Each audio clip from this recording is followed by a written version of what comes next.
Hello, everyone. I'm Sam Bryant here with my son, Sam Bryant. Um, we are wanting to talk today about the assassination of Charlie Kirk and the impact it has had on our lives since it's happened. First, we want to offer our prayers for Charlie Kirk and his family and his children. We've been praying for them all week, on and off, and praying that Charlie's soul would be in heaven and that his wife would be consoled by our loving Father. I'm here with my son Sam. I'm going to allow him to introduce himself. Just tell us a little bit about yourself and how old you are, what state of life you're in. Yeah, I am. My name is Sam Bryant. I am 23 years old. I am a husband to my beautiful wife, Mia, and a father of two little girls. Um, How old are the girls, by the way? so we just had our second in April. She's coming up on 5 months, and then our oldest is Phoebe, and she is just turned 2 in August. Awesome. Just a little bit of background for me, just so we get an idea. Sam's 23, I'm 60. I have 8 children. I think our 14th grandchild is coming. Uh, all my life, I've been conservative. I like to call myself a compassionate conservative, meaning I'm very much about human dignity and treating people, even people we don't like, with great dignity as children of God. And we should always look to treat people with respect, because once again, if we don't, it leads to evil consequences. Uh, I had no real following for Charlie Kirk. I didn't really know who he was. Uh, and still, the impact of his assassination, it had a significant impact on me. What was your connection with Kirk and his work before the assassination? Yeah, I mean, I had been watching his content, like stuff from Turning Point USA for since I was in high school. Yes. Just that whole sphere, Daily Wire, Turning Point. I was very, uh, let's say, passionate about that stuff when I was in high school and a little bit younger. I was really interested in politics, and so just seeing him go out into college campuses, go out into the real world, and have real life interactions with people like me or a little bit older than me. It was super interesting to me because he's having real conversations. It's not just behind a screen or something like that. So I've been following him for a while. I might not have necessarily, at least at this point in time, agreed with everything he said, but it was definitely a really shocking event. The assassination. Yes. Yes. Yeah. Yeah, isn't that one of the things I appreciate about being conservative is like I don't have to agree with President Trump on everything he says, and I'm still a conservative. I don't get canceled or labeled or whatever. Uh, we share ideas, Yeah. right? I mean, or I wouldn't be conservative if I wasn't free to share ideas or if I wasn't free to disagree with, well, the president or somebody in the Senate or the House or even something the Republican Party puts out, right? So a significant reason why I am a conservative is the free sharing of ideas. Would you say you're of the same mind or? Absolutely. And yeah, and just even going back a little bit to like my I guess relationship towards like Charlie Kirk, obviously. It's probably like a lot of other young people's relationship, if you want to call it, where you kind of develop this parasocial relationship with him. Mm-hmm. That you don't know him personally, but things about his life. You know what he believes because he's out there actually talking to people about what he believes in, and he's not just like Yes. reading a script. It's just like what he's learned and what he's trying to put out there into the world. And so you kind of develop this, okay, this is what he's about. Like he's a real figure. He's in a lot of people's lives. I probably know people who have been to his events and this and that. Yes. So it's a very, it's closer to home than some people think, I feel like. Exactly. Especially on the right side of things. Gotcha. So let's talk a little bit about uh, the impact of the assassination when you first heard the news. So I just want to highlight that we were in two different places when the Charlie Kirk assassination happened, meaning I didn't really know who Charlie Kirk was, and you had some experience with Charlie Kirk's work over time, from the time you were 15 years old Yeah. or even younger. Yeah. Right? So you had a clear idea even of what he was standing for, right? Does that make sense? Yeah, absolutely. Yeah, so given that background, let's talk a little bit about the impact that the assassination had on you as it was unfolding, Yeah. right? So can you share a little bit about that for yourself? Yeah. I mean, initially, it's like shocking, and I think most people kind of had the same initial reaction. Is like, I can't even believe this. Yes. You know, yes. it's unbelievable. I mean, if we look at something like this, like this would be considered a political assassination. You know, we Yes. haven't seen something like that in our country since A successful a successful assassination attempt.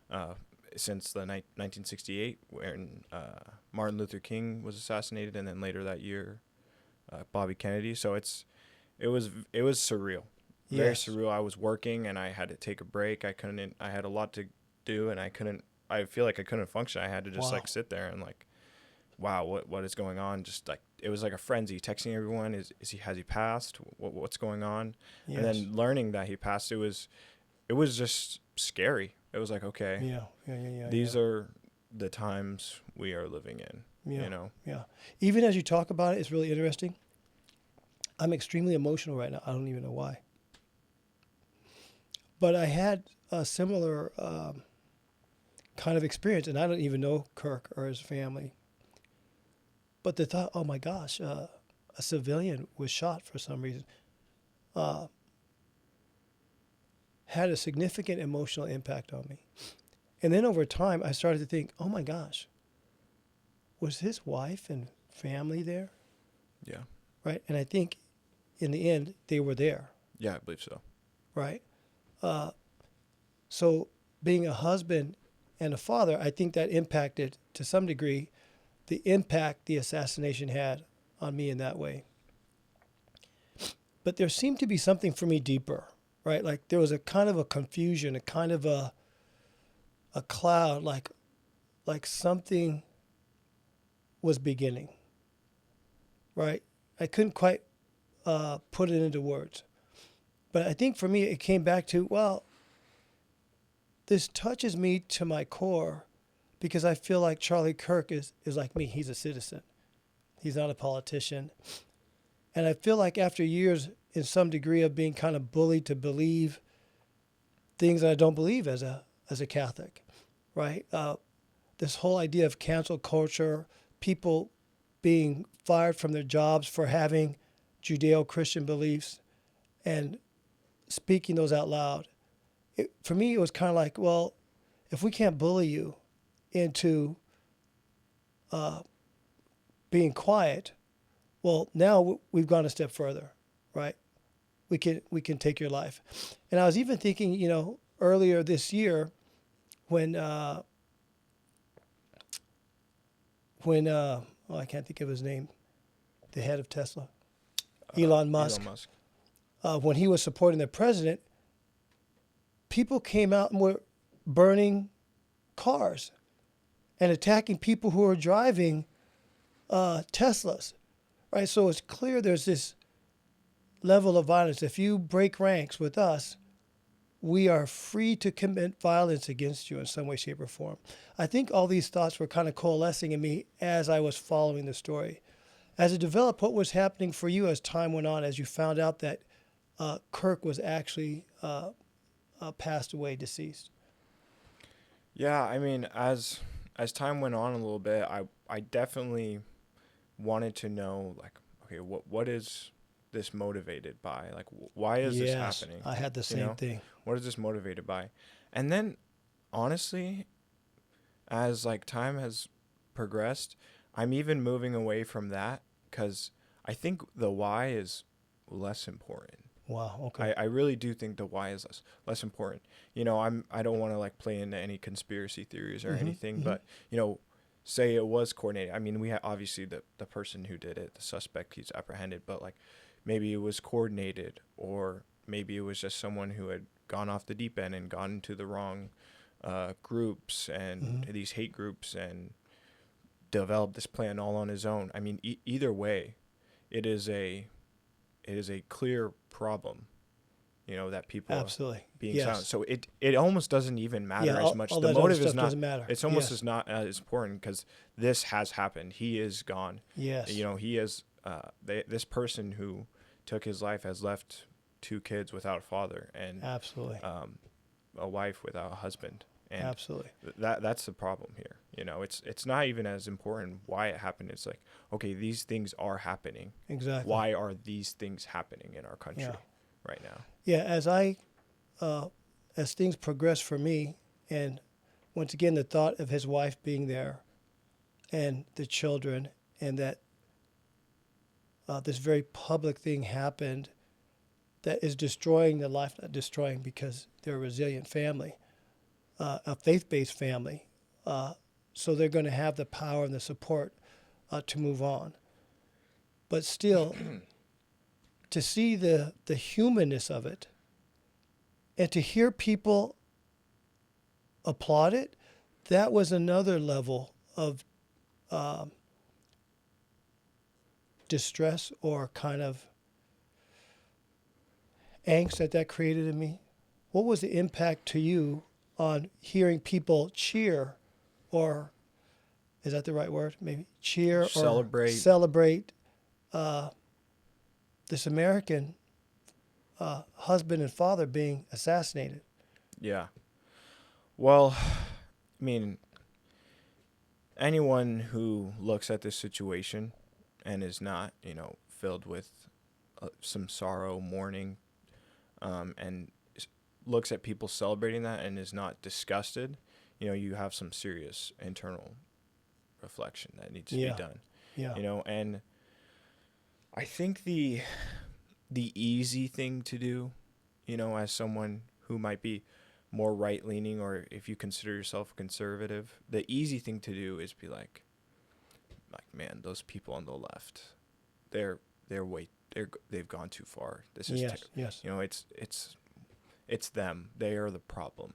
That's the easiest thing to do. And I would press people or encourage people to look at it maybe a little bit more deeply, because I don't really see it as a left versus right thing. I think I just see it as I think he got killed because he was a towering defender of Christian morality. Wow. Yeah. He was extremely effective. He got millions of people to listen, and whatever you disagree or agree on with him on, the one thing you cannot argue about him is that he was a strong proclaimer of Jesus Christ. Wow. And everywhere he went, that was something he never backed down from.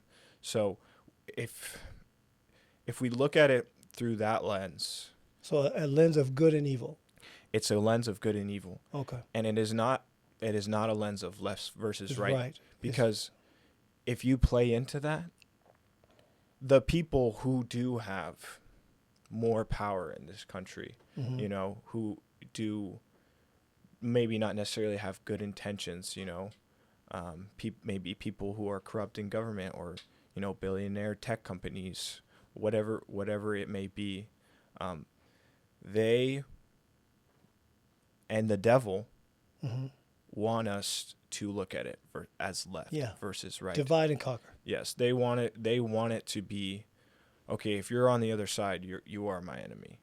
And and that's what's happened. And this is the product of, okay, it's us versus them. Because it's funny, something I just saw in a video I recently was watching. It was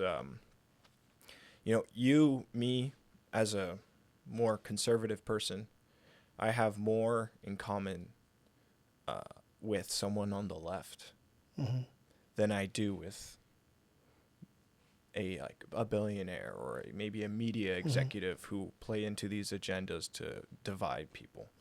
I have way more in common with that person. They're still just a regular citizen, an everyday person, who has a family or this or that, so but they want us to think that, they want us to believe that, if you have differing views than me, then we are way across the aisle, and I'm not going to accept you. They want to isolate us and divide. Gotcha. So your feeling is, once again, it's divide and conquer. In the scripture, it talks about, our enemy is the evil one, right? And we shouldn't look as other human beings as enemies. I think you're kind of in that boat, right? Yeah. In a similar way, as I was going through, I think I can call my own mourning process as this was transpiring. I started to look in some of Charlie Kirk's videos to see what controversial, evil, dangerous thing he said or promoted that could make sense out of this. And I couldn't find anything. He stands up for, once again, Judeo-Christian values. He's a proclaimer of Jesus Christ.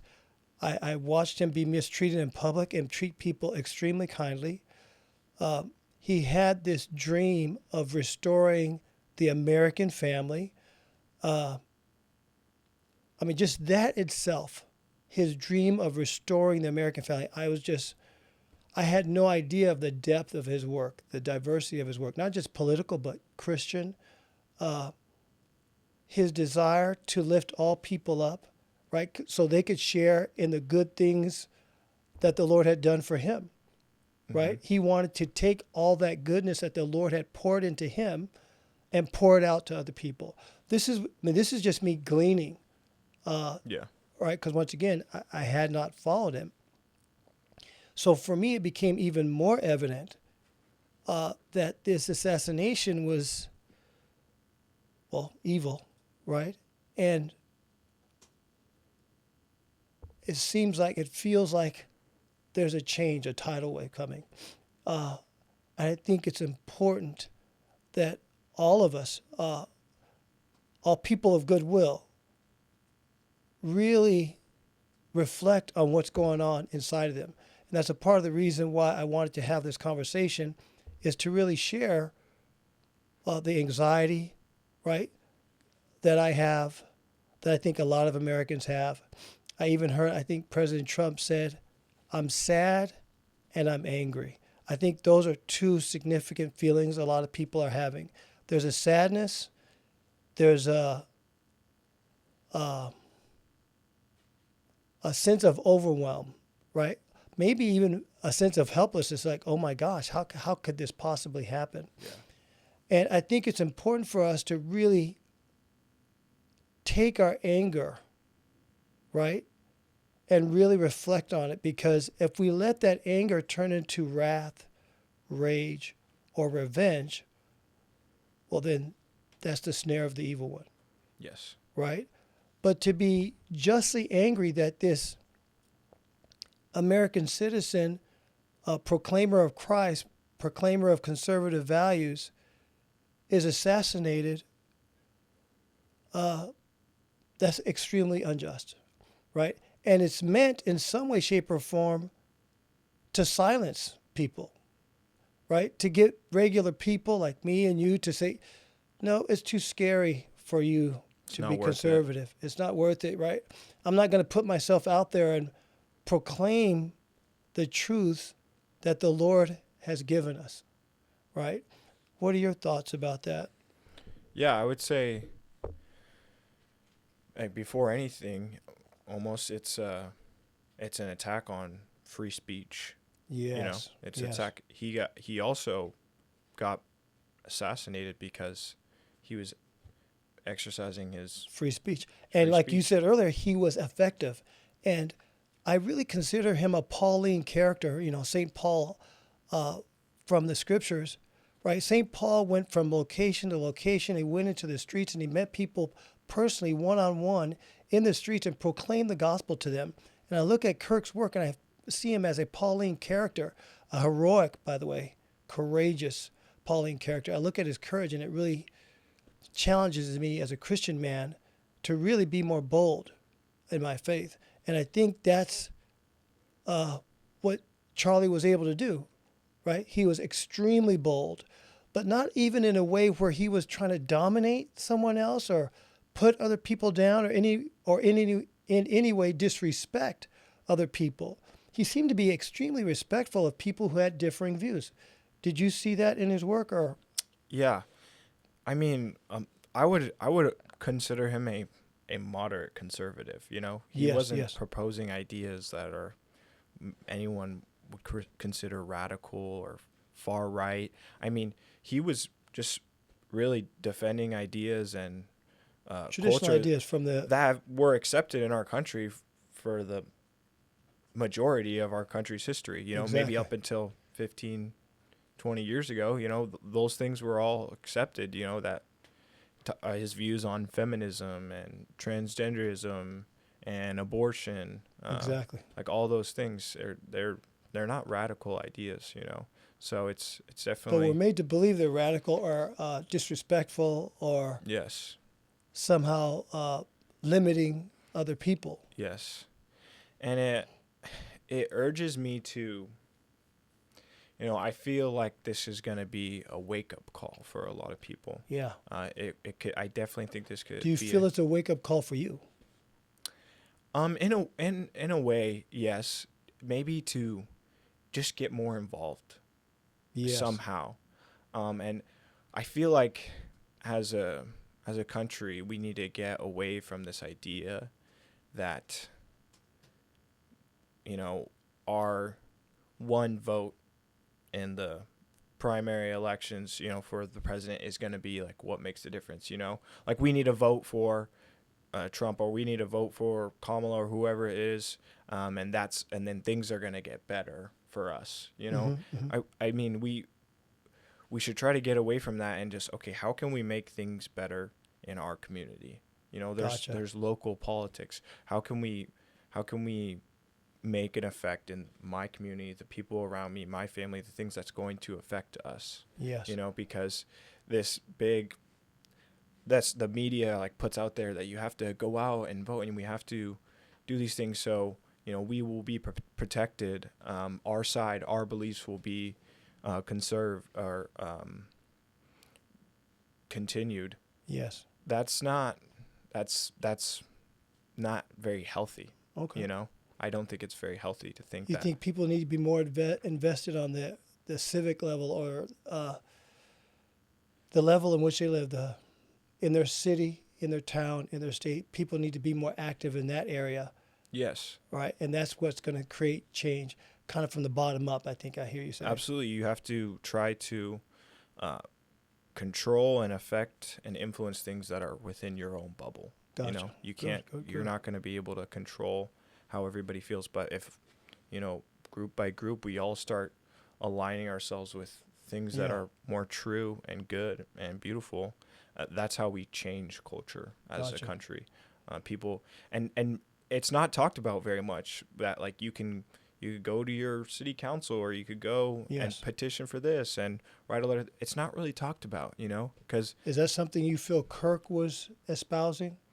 yeah, I Or- think with his whole organization, Turning Point USA, he wanted to get young people involved in politics, to make a difference. Because, I mean, we are the next generation. My generation, and the generation after, we're gonna be. He would always talk about like this. You people, when he's on the college campus, you guys are gonna be the shaping Western culture Exactly. moving forward. So that's why he's always promoting talking, and like the thing that's going around everywhere is like, well, when people stop talking, Yes. bad things happen, and clearly like that's So in general, you were favorable towards his work. You thought it was good for America, good for you. absolutely a net positive. And Mhm. the best thing, like I mentioned before, is his proclamation of the gospel and of Jesus Yes. Christ, Yes. because it's Jesus tells us, you know, we will be persecuted because of his name. Exactly. You know, we will all be persecuted because of his name. Yes. And he went out there and you know, in a way, he's a martyr. You know, he's a true Absolutely. martyr because he went out there and Claim the gospel. proclaimed the gospel, and Yeah. I believe that's why he was in the end Assassinated. assassinated. Absolutely. So definitely, if we can get people to see that's why he was killed, Yes. that's why this tragedy took place, people can start to be unified Yeah. in that. Maybe find some healing. Yeah. And that's the thing, as we kind of come to a close, the thing that was really on my heart that I wanted to share, that the witness to God's love for me is, what do we do with the anger? What do we do with the doubt? Right? I think it's so important. Jesus calls us to pray for our enemies, to pray for those who harm us. And I have found in my own experience, when I'm offended by someone, when somebody has hurt me, it is extremely difficult, if not impossible, to maintain resentment towards a person that you're actively praying for. Mm-hmm. Right? So praying for another person is healing for the person who's praying. Forgiving, being a forgiving person, heals the person who's doing the forgiving. Yes. Right? And I think we really need to look so we can be inspired, encouraged, and not brought into revenge or my neighbor is my enemy, by really praying for others. And I, for myself, I've been praying for Charlie Kirk and his family all week, actually kind of more and more as the week went on. And then after they found the shooter, at Mass this morning, I offered up prayer for the shooter. Yeah, can't forget that. Right? He's a human being. He's our brother. And God, for the Christian, God calls us to do that. We can't deny Jesus' radical call to pray for your enemies, right? And what it does for the individual who does it. I know for me, it gives me a sense of peace, a sense of direction, a sense of purpose, without the vengeance, without the, you got to get even. Like the call right now for the death penalty, I think is inappropriate. Mm-hmm. I think it's inappropriate to be talking about killing another human being at this point in time. Yes. Right? He should be brought to justice and tried, and let the law do what the law does. But the Lord does not take delight in the destruction of the wicked. So that's not something we should be cheering. If that's what happens, if he gets the death penalty, that is a sad moment. Absolutely. Yeah. Right? Because it's the destruction of another human being.